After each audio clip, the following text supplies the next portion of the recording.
Good afternoon, everybody. Thank you for joining us at today's event. I'm James Deves, Chief Exec of the National Infrastructure Commission, and it's great to be joined by so many of you here today to engage in the launch of our latest report on surface water flooding.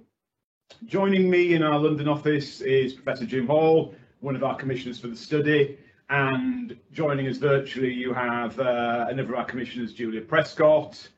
Together with Sadie Morgan, Jim and Julia have been the lead commissioners for this study on surface water flooding. Before I ask Jim and Julia to introduce the report and take you through the conclusions, I just wanted to, I suppose, give us a personal reflection that this study has really confirmed to me the role that the Commission can play in shining a light on important but sometimes neglected areas of infrastructure policy, and our ability to sort of stand back from current arrangements and sort of give a view on how policy might be improved. As many of you know, the Commission is an independent advisory body to government. We are not a decision-making body, but government is bound to formally respond to our reports and our recommendations, and we also produce an annual progress review that monitors the extent to which our recommendations are being implemented by government. The final thing I'd say is that it clearly isn't realistic or affordable to eliminate surface water flooding everywhere.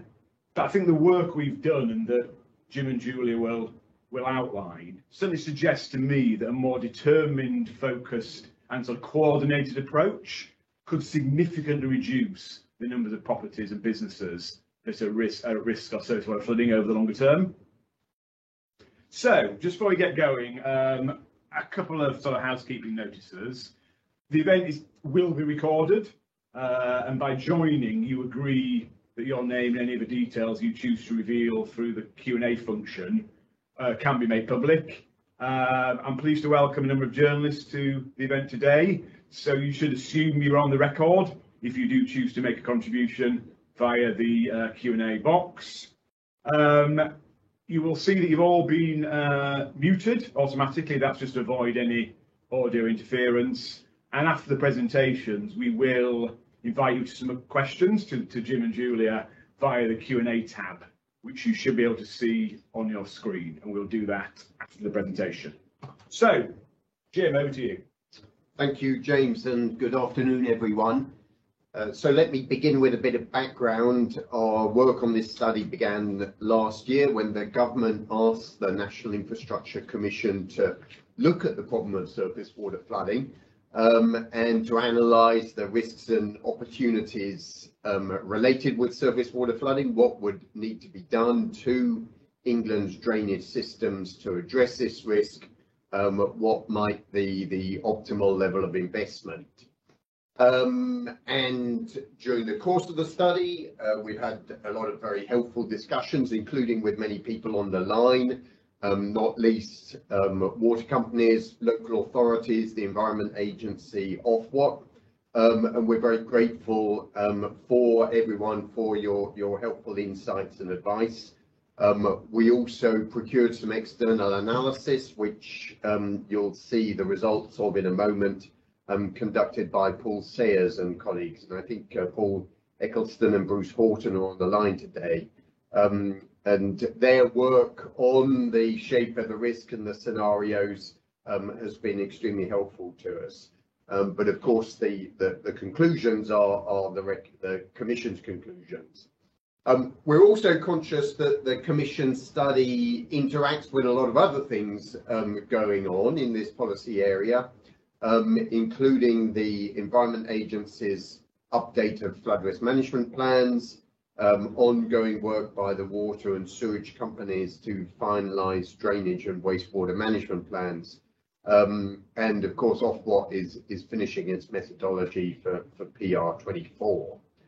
But before we get into the analysis, let's just remind ourselves of what we're talking about here when we refer to surface water flooding, sometimes also known as pluvial flooding or flash flooding.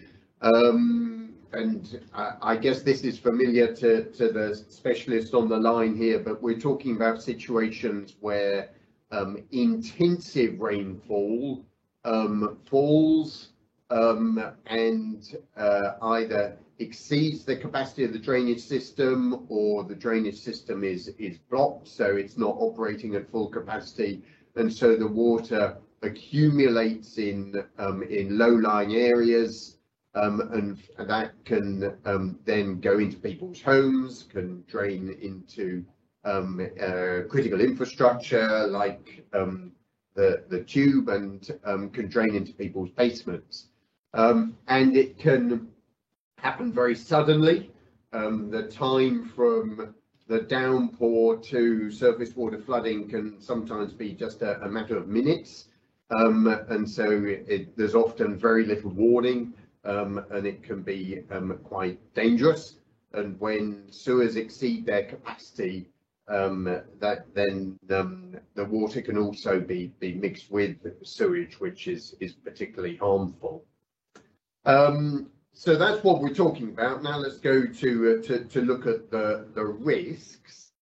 And it's worth noting that whilst surface water flooding leads to lower water levels than can happen during river and coastal floods, it's still a really major impact on people's lives and their homes.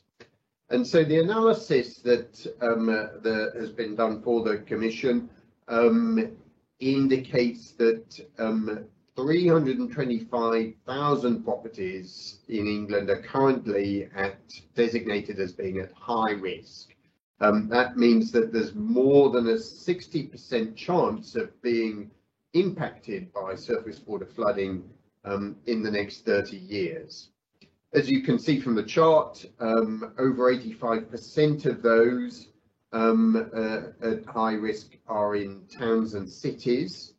Actually, the proportion per property of properties at high risk is roughly the same in villages, towns and cities, but because there are more properties in towns and cities overall, and towns and cities are also more likely to be at medium risk of flooding, then you get this larger concentration in towns and cities, and that's where the biggest challenges lies, and that's where most of the larger scale interventions are going to be needed. We found that the number of properties at high risk could increase significantly over the next 30 years if nothing is done to address this upward pressure on surface water flood risk. And the new modelling shows that the level of possible increase varies from 25,000 more, so not a big increase, up to 230,000 additional properties. So that's almost a doubling of the risk. And you can see the scenarios here. Let me just unpack what these are. We're looking here at the combined effects of global warming and on additional new development as being upward drivers on surface water flood risk. You'll see that we refer to 2 degrees and 4 degrees scenarios. So these correspond to the global mean temperature increases within the Met Office's climate modelling, and then the Met Office did more detailed downscaled modelling of the rainfall corresponding to those temperature increases. So basically, as you can see here, in the 4 degree scenario, we have a warmer atmosphere and more propensity to intensive rainfall. But layered on top of that, you can see the effects of new development adding in on top of the climate change effect, which has been analysed here. It's clear that these are scenarios. We're not predicting the future. In fact, the Commission, like the government, is committed to the Paris Agreement of keeping global mean temperature increases to well below 2 degrees. But this can be seen as a cautious scenario, and I think very wise that we're looking at a range of possible rainfall scenarios, including severe scenarios for the future, and looking at the impact that that has on the drainage system and how that would influence our decision making. We can see that the climate change effect, climate change exceeding 2 degrees, is the biggest risk factor, but there are 2 other risk factors.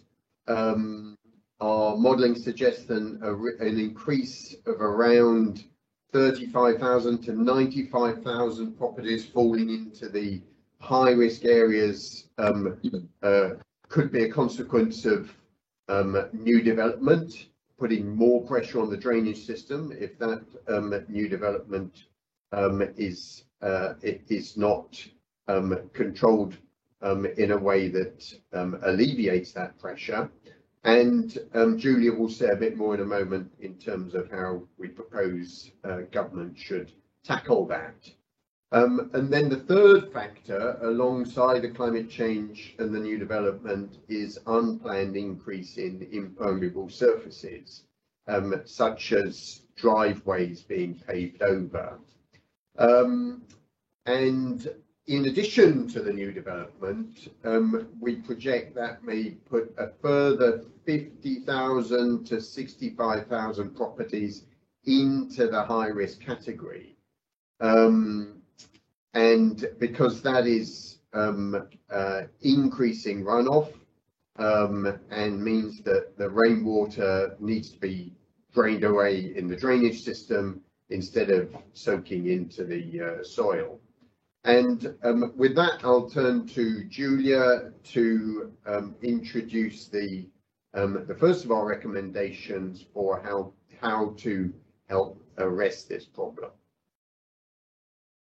So thank you very much, Jim, and good afternoon, everyone. We start our recommendations at the national level, and the first step is to try and ensure that we're not doing things that make the surface water problem worse. Now, at present, it's too easy for new developments to connect to existing drainage infrastructure rather than deploying solutions to match rainfall at source. Processes need to be strengthened for the design, use and adoption of sustainable drainage systems, or SUDs, to ensure that development doesn't add to surface water risk. The first thing we think that the government can do is to urgently implement Schedule 3 of the 2010 Flood and Water Management Act in England, making SUDs a legal requirement for the vast majority of new developments and amending the right to connect to public sewers. I would make a direct appeal for them to get on with that without delay. We also recommend that government should update the technical design standards for sustainable drainage systems and ensure they are reflected in relevant national policy and guidance, such as the National Model Design Code and Manual for Streets. Now, Jim mentioned the risks posed by the growth of impermeable surfaces. Government has 3 main options here: planning controls, incentives like area-based charging, or more public education about the flood risks exacerbated by removing permeable land. We understand each option has pros and cons that go beyond infrastructure policy, and some of them would raise questions about local authority capacity to absorb any new responsibilities. So it's not an easy answer.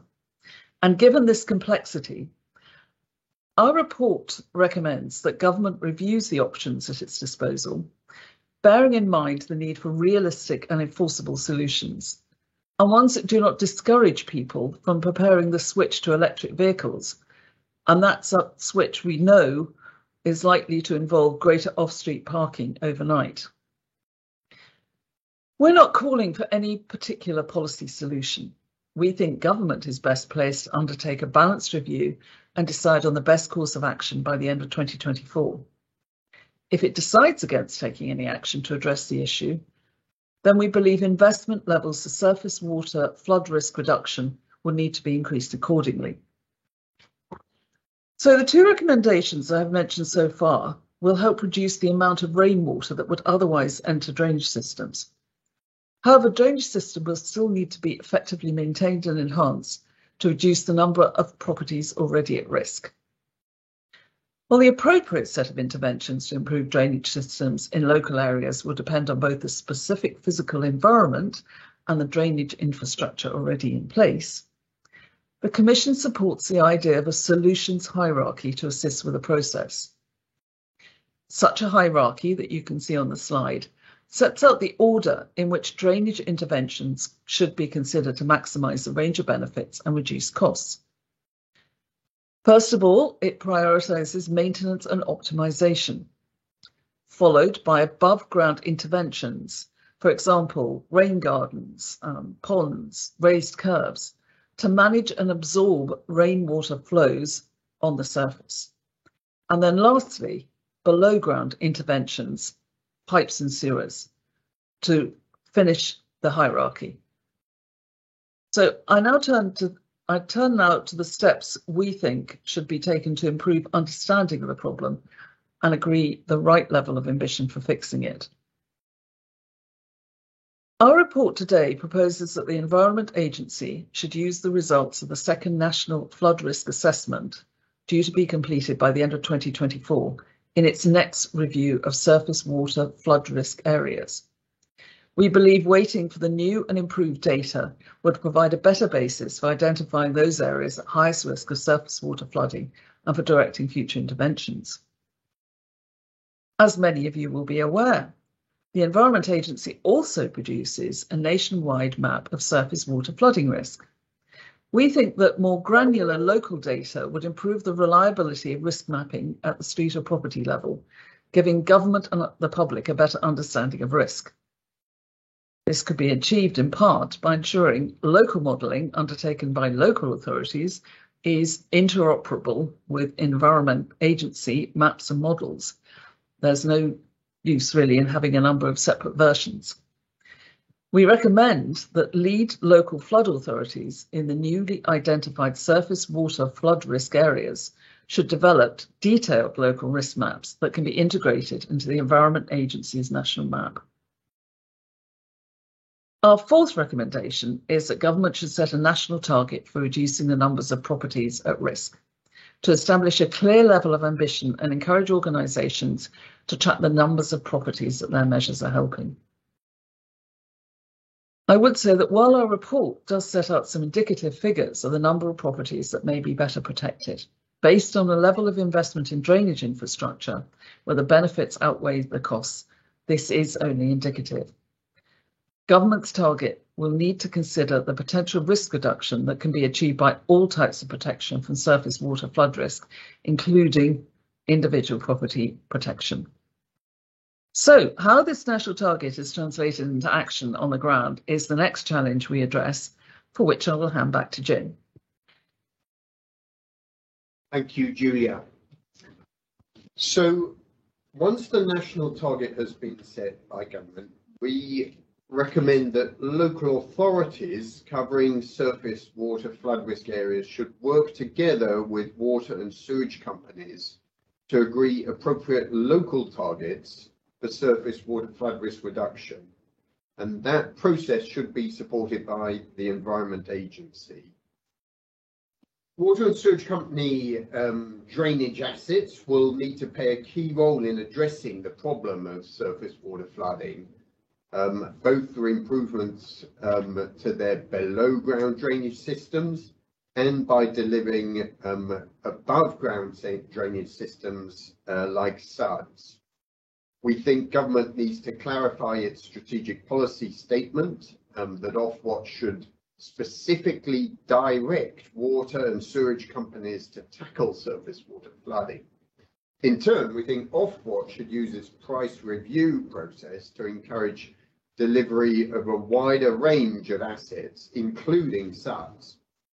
it could do this by explicitly permitting water companies to recover the costs of strategic investment in SUDs from water bills and creating a mechanism for them to do so, as Ofwat has proposed in its draft methodology for PR24. Now, to the delivery of the local targets, water and sewage companies will need to work closely with other authorities responsible for addressing this risk, including upper tier local authorities and, where relevant, internal drainage boards. What we're proposing is that for the first time, local authorities and water companies should be required to work together on joint time-bound surface water flood risk management plans, which demonstrate and work through how the flood risk is going to be reduced and managed going into the future. The plan should assign clear roles and responsibilities and have a costed program of investment over a specified time frame to achieve local targets. When planning interventions, the relevant authorities should follow the solutions hierarchy that Julia mentioned, which is set out in more detail on page 32 of our full report. Once those plans have been developed, the Environment Agency should review and assure the plans with input from Ofwat to check the parts of the plans due to be delivered by water and sewage companies and that they're appropriate and affordable. We propose that that first suite of plans should be completed by 2026 and revised every 5 years following the review of flood risk areas the year before, and to inform the Ofwat price review. Now, of course, the need to address the new joint plans will have to be funded. As we know, funding for drainage interventions largely comes from water companies, paid for via bills, together with public funding.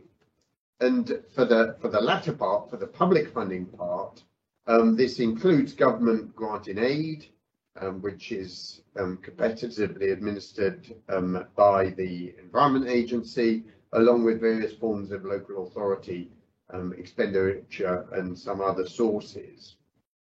We've heard during this study that local authorities find the competitive bidding for grant and aid too complex, time-consuming and uncertain, particularly for small schemes. So we think that in the future, government should provide local authorities with devolved funding based on levels of local flood risks. That will remove the need to bid for funding for individual schemes, and it will make it easier to plan and deliver programs of interventions in the long term. And so funding should be aligned with a clear responsibility and targets for fixing the surface water flooding problem. To develop and deliver joint plans effectively, it will be critical that all authorities involved have the right capacity and skills to fulfill their roles. So that's going to require strengthening capacity, in particular within local authorities, and building, as Julia said, the capacity for mapping and modelling to appraise options and come up with cost-effective plans. But let's now conclude with the question of how much funding in total across public and private sources we think will be required to address this problem. Our modelling looked very carefully at what drainage investments could be delivered against a strict approach to cost and benefits, rather than looking at what investment would be needed to protect every single property. So effectively, we analysed within the modelling, as you can see here, the cost of protecting an increasing number of properties. And on that basis, we think that around £12 billion will be required between 2025 and 2055. That's the timescale for the expenditure axis along the bottom there. And we estimate that this level of spend would reduce the number of properties that would otherwise be at risk. And this all assumes that drainage is working at full capacity by around 60%. So that's by around 250,000 properties. We've suggested the £12 billion of expenditure because that's the total cost of all the cost beneficial interventions added together. After this point, so if one starts to look at the benefits of investing much more than £12 billion, as you can see, the curves for the number of properties that you hit, that you manage to protect, starts to flatten, because at that end of the curve it becomes ever more costly per property that you protect. So beyond that level, the investment in those schemes are not cost beneficial. The predicted benefit of reducing flood damage is less than the cost of the scheme. As the chart shows, the level of investment represents the upper end of what we might be needed to ensure against different plausible future scenarios.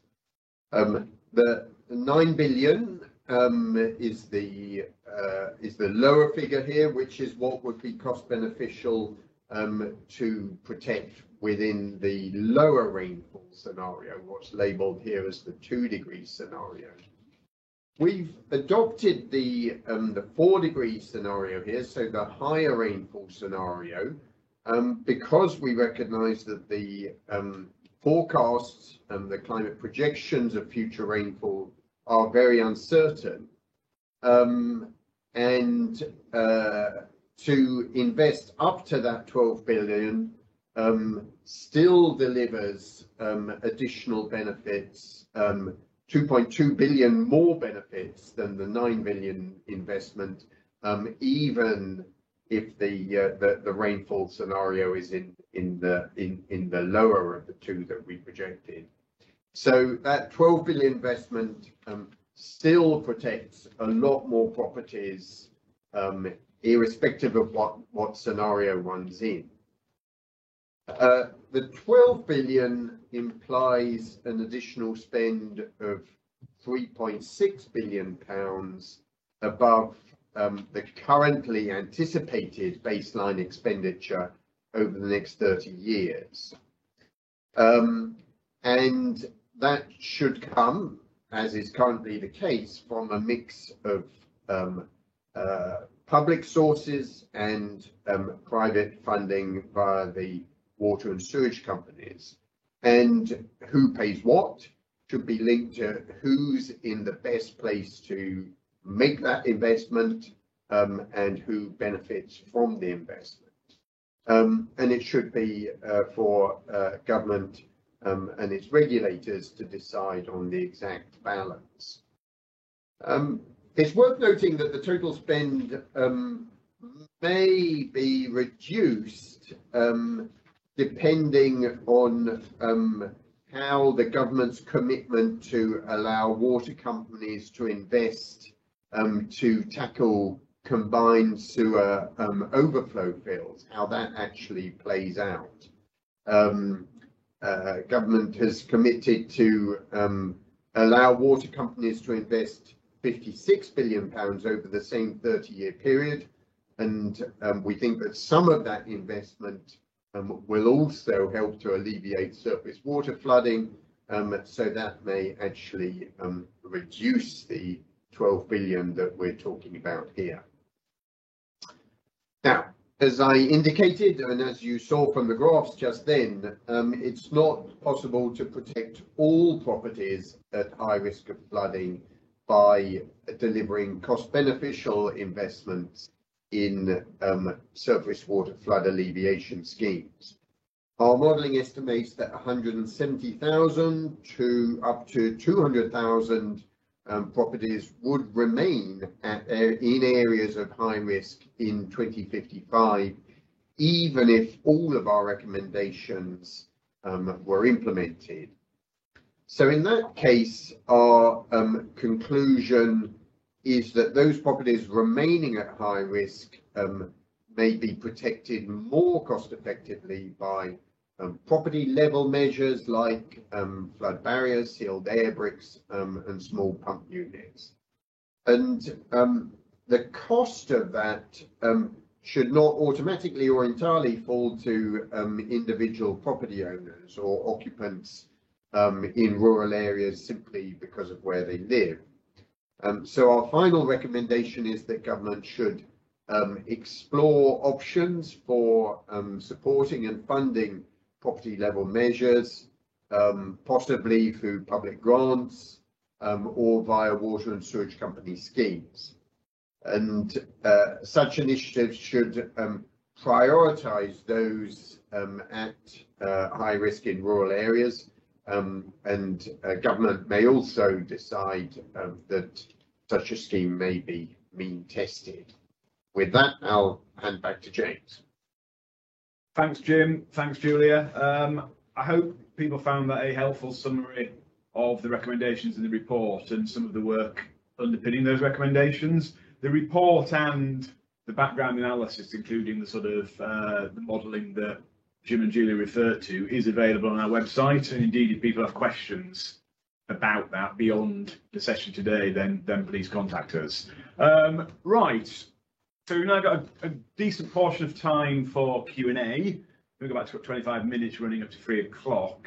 Look, I've got a number of questions in, but please remember you can submit questions using the Q&A tab on the screen, and please ideally include your sort of name and organisation if you're happy to be identified.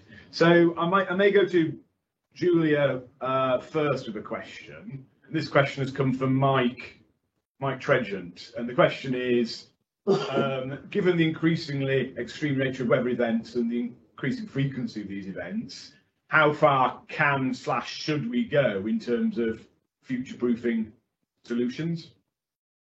Thanks, Julia. James. Thank you for that. And I think one of the things that we are looking at as a commission and are proposing investing for is for the high intensity rainfall scenario, precisely because we have a high degree of uncertainty about the future. And you saw that in the last slide that Jim showed during his talk. If you're building drainage for a low rainfall scenario and a lot of your drainage is pipes, you may need to rebuild some of that if the rainfall intensity turns out to be higher. So we think it's prudent to start designing for a higher rainfall scenario from the outset. But we are proposing a 30-year investment programme, and in the second half of this programme, if the investment required turns out not to be as high as expected, then plans for those planned interventions can be revised accordingly. So in summary, it's worth investing for the future in the event of a high outcome in terms of rainfall, but let's remain flexible as to what that looks like over the longer term period. Thanks, Julia. A second question from Jean Venables, and this is to Jim, following up, Jim, I think, on some of your media commentary this morning. Jean is asking that you didn't mention the vital need for adequate maintenance of the drainage network in your interviews, i.e. litter, autumn leaves, winter grit, the things that need to be removed on a regular basis. Yeah, no, absolutely, Jean. That's as you've seen from the presentation this afternoon, the operation and maintenance is at the top of the hierarchy. Maintenance is a really cost-effective intervention, and particularly given the way in which drainage systems often fail. They fail through blockages, and then when they do block, the water goes everywhere and it can go dramatically wrong. So maintenance is crucially important. But it's worth noting that the assumption in our modelling is that the system is properly maintained and it's able to work at full capacity. So what we're showing in terms of the future scenarios of increasing surface water flood risk assumes that things are properly maintained, and yet we still get this upward pressure on flood risk and the number of properties at risk possibly practically doubling. So maintenance is absolutely crucial, but maintenance is not enough. Thanks, Jim. Sorry, James, I was Julia? just going to add something there, which is really to say that the Commission is actually considering maintenance of drainage infrastructure as part of its work on asset management in the second National Infrastructure Assessment, and just echoing very much what Jim has just said there. It's a very critical part of maintaining a good system. Thanks, Julia. Next question from Elliot Gill at Stantec, and it's a question about new development. The question is, didn't you assume that runoff from new development is controlled through the planning controls and SUD's good practice? I think the shorthand, Elliot, is it is to a degree, but we don't think the regime is strong enough and rigorous enough, hence the need to look at implementing Schedule 3. But I may go to Jim or Julie if you have any further reflections on this. Yeah, no, that's absolutely right. I mean, there is guidance and there are instances of good practice out there for sure, but as we've said in our report, we think it's extremely important that government does implement Schedule 3 of the 2010 Flood and Water Management Act, because that will provide a much more rigorous control on new development and ensure that they don't add to the surface water flooding problem. Thanks, Jim. Next question again from Elliot.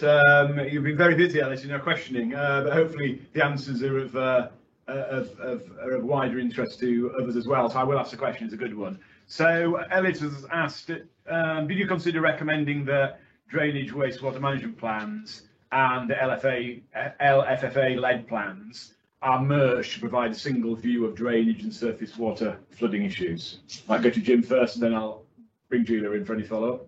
Yeah, so the drainage management plans operate at a larger scale, and they serve a particular purpose at the moment. What we're recommending here is a much more focused and place-specific set of joint plans, which brings the lead local flood authorities and the water and sewage companies together around the same table, looking at the same hotspot of surface water flood risk, developing joint models, optioneering together, working out how much it's going to cost, developing time-bound plans with clear targets and milestones, and then working out who's in the best place to implement those. Do you want any follow-up?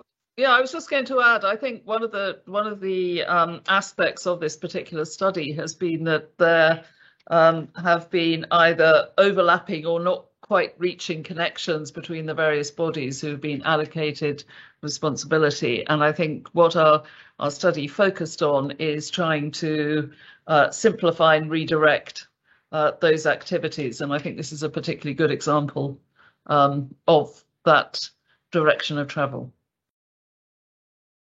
Thank you. Next question, and Julia, I may come back to you for the initial answer on this one. So a question from Karma Loveday about the money, asking, do you have any approximate sense of how the 12 billion cost might best be apportioned between the public and private sectors, and what would be needed to repurpose some of the 56 billion allocated to storm overflow discharge reduction to help meet surface water flooding? Well, I think the first one is probably easier to answer than the second, but Julia. That's right. Just sort of unbundling it. I think what we've said in our report today about the 12 billion cost is we will look at the solutions hierarchy and have looked at the required expenditure within that. What we tend to see is that there is greater expenditure at the pipes and sewers level, but so a higher proportion would go to that to lower in the hierarchy purely because of the additional cost of underground work. But what we do say is that at this stage it's indicative, and it just depends which plans you actually apply to which situations. And to the extent, for example, we could get more above ground solutions, we do propose that those are of greater initial interest than going down into the water and the pipes. And I think the same thing applies on the public and private. What we tend to see on the public side tends to be more of the above ground solutions, and we see on the private side the water companies looking at the pipes and sewers. So there is obviously information, more detailed information on the modelling in our report, but I would give you that as a sort of an approach that we've taken, and that the way that sum breaks down. As for the 56 million, I think billion. I would say that clearly what we have at the moment is rainwater does go into other pipes relating to water and sewage. Clearly, to the extent that those can be improved, updated, and maintenance can be improved on those, then we will see interface between the two. But again, it's on a case-by-case situation going forwards. Thank you, Juliet. Jim, anything to add on that one? No. I have a question from an anonymous source. The next one, there is, I think there's no mention of needing additional capacity to deliver some of these recommendations. Given extreme skills shortage in industry, how are the recommendations made on how to deliver some of these things? And I think we do. In the report actually make that point that that if we are going to ask for a more proactive role to be played by a number of the bodies, then, and indeed locally, then making sure there's appropriate funding and capacity available to perform those roles is essential. I know there's some work going on the Chartered Institution of Water and Environmental Management on funding levels at the moment, and you can see what the outcome of that is. But I may go to Jim for this and then bring Julia in any additional comments. Yeah, no, I mean, in enhancing capacity, particularly within local authorities, but also to some extent within the Environment Agency, is absolutely central to what we're talking about here, because what we're recommending is that there's a much more focused, technical, place-specific approach to working out exactly what needs to be done and what the cost-effective options are. So that's going to require data collection, modelling, optioneering, people, all of the actors getting around the table, looking at the analysis and working out what can be done about it to solve these problems going forward.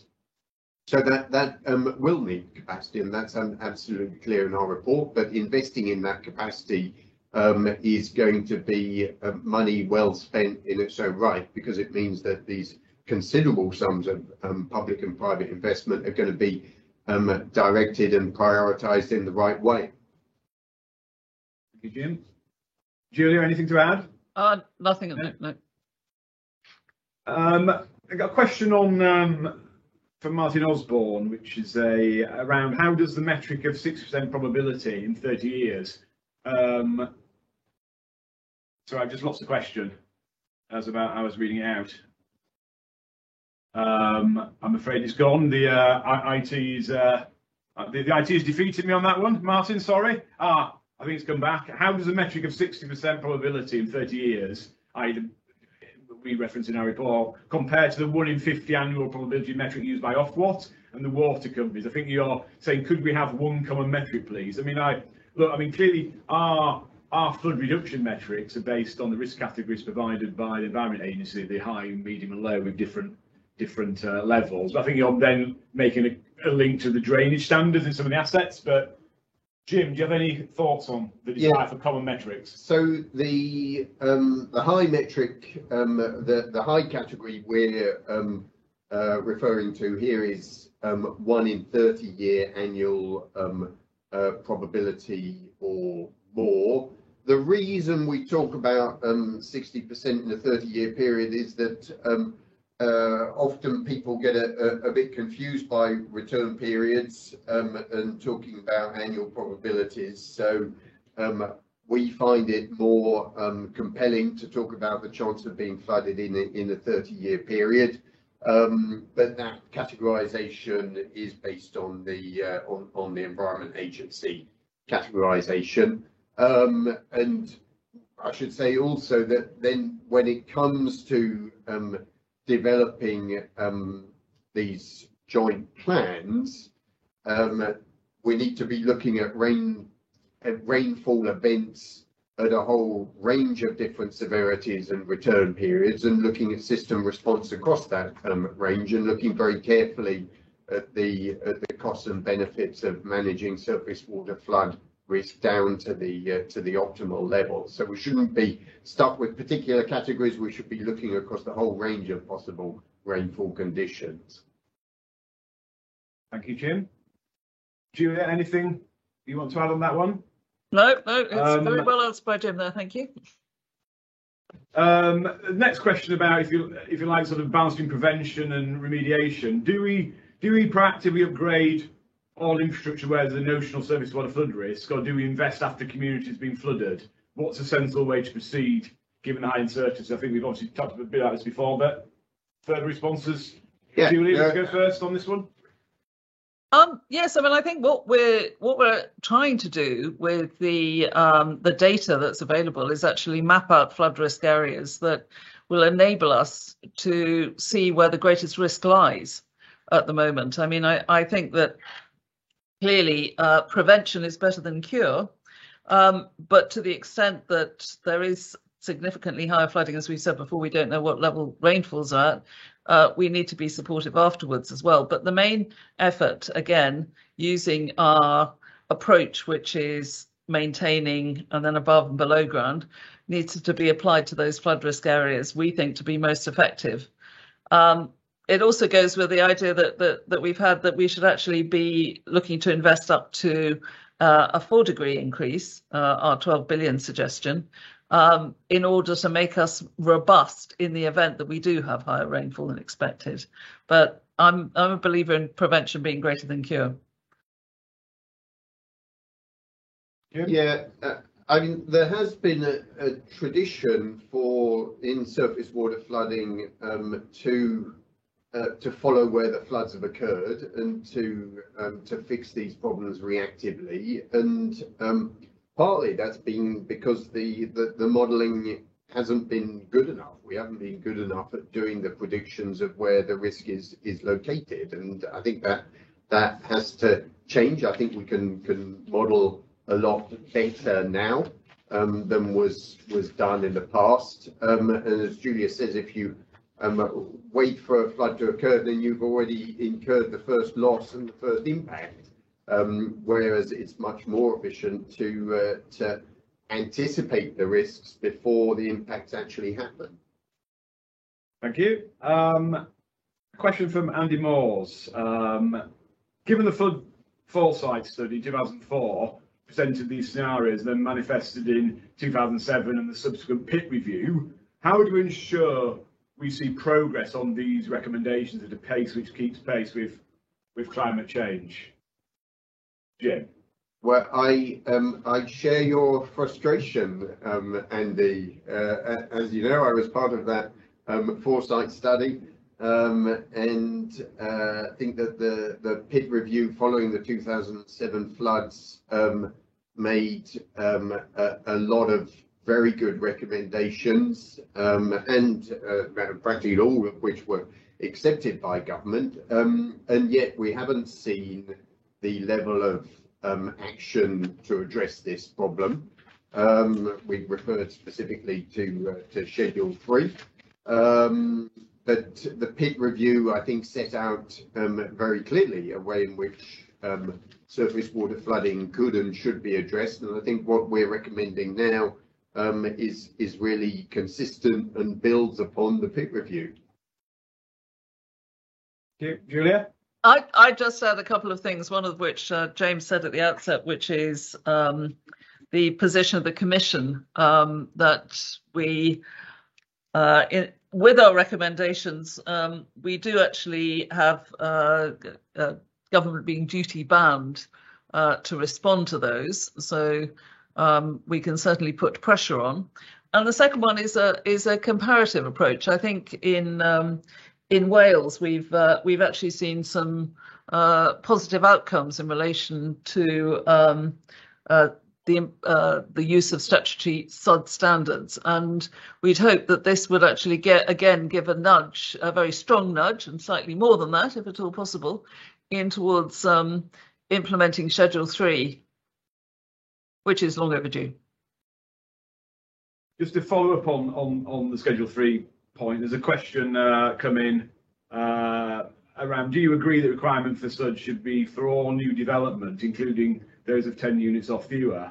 I think on this one, our recommendation is that there should be a legal requirement for new developments with more than one dwelling, or I think a construction area of at least 100 square metres to have that requirement on it. I think we set that out in the report, the detail of that.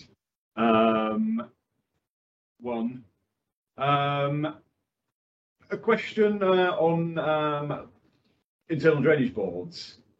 What role can they play in addressing surface water flooding issues? And is the structure of internal drainage boards fit for the current age? It's not something we did a huge amount on in this, but I don't know if I'll draw Jim or Julian to offer any high-level thoughts. It's not an area we went into in a huge amount of detail in the report, but it is an important issue all the same.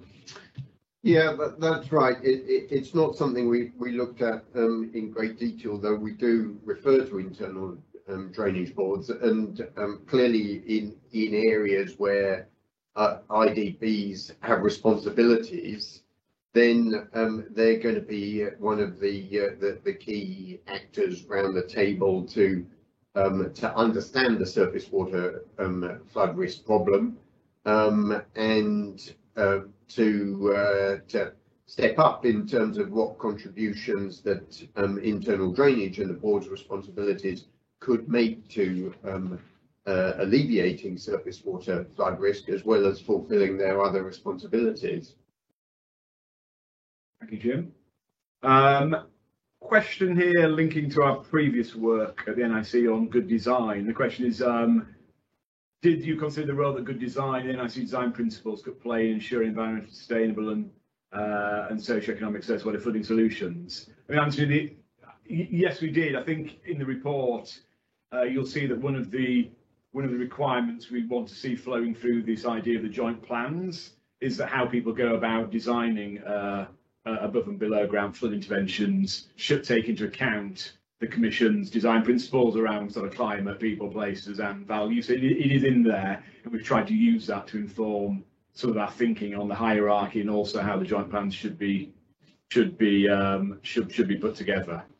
And James, I was also going to say that we recommended that government should update the technical design standards for SUDs and ensure they're reflected in the relevant national policy and guidance, particularly National Modern Design Code and Manual for Streets. So I think design is a pretty key part of our thinking around the best delivered solutions. Yeah, thank you. There's a theme coming through in the questions, and I'm not going to get through all of them, around implementation delivery. There's a question here about, given it has taken 16 plus years for government to nearly review and enact Schedule 3, what confidence do you have that it can decide on appropriate national targets within a meaningful time frame, i.e. the time frame we've set out in the report? Jim, would you go first? I'll come to Julia. I mean, as Julia said, and James has also, government is committed to responding to our advice. I mean, the analysis and the modelling we've done in this report, I think sets the scene very well in terms of what is achievable and affordable. A bit more work is going to need to be done just to square that up with the Environment Agency's modelling as well, and make sure that it's in exactly the right place. But I think we've got a good basis for what a reasonable set of targets might be. And so I think there's grounds for thinking that as long as government focuses on this and picks up where the Commission has left off, then it is feasible for them to set a realistic set of targets. Thanks, Jim. Any final word, Julia, from yourself? Well, my only thought on that is not only are we setting targets, but the report sets out to clarify the various relationships between the bodies who are looking at collecting data and are responsible for delivery. And our belief is if this can be streamlined in the method that we've described, then it is likely to come to better and more effective outcomes. Thank you. Look, we're out of time. We've got 3 o'clock, so I'm going to wrap things up. I mean, look, there's a lot of questions come through that we haven't answered. I think if when you read the report and look at the remaining analysis behind it available on our website, and you still have questions to ask, I don't think that we have addressed the points. And please do follow up with me or with the team, and we will come back and answer the questions, because a lot have come in, which to me is a great sign, because there's clearly a lot of interest and engagement in the report, and we've not had time to go through them in the hour. But as I said, I make a commitment to sort of do that if you read the report and still don't think your question has been answered by it. Look, I think the remaining thing for me to say is obviously thank you all for attending. We clearly have had strong engagement during the process of doing the report. We hope that engagement will continue as we sort of encourage government to implement our recommendations and move this debate on quickly. A number of people have made the point about the pace of change in this area in the past, and we're quite keen, given that risk profile, to keep this momentum going and sort of seize the opportunity and build on the other reports that have been in this space to try and get an improved system and a more resilient system going forward. We will circulate the video recording to you all. The report is available on the website, as I said, as is the background analysis. And please contact us if you want to follow up either with questions or with further discussion. Thank you very much and have a good afternoon. Bye-bye.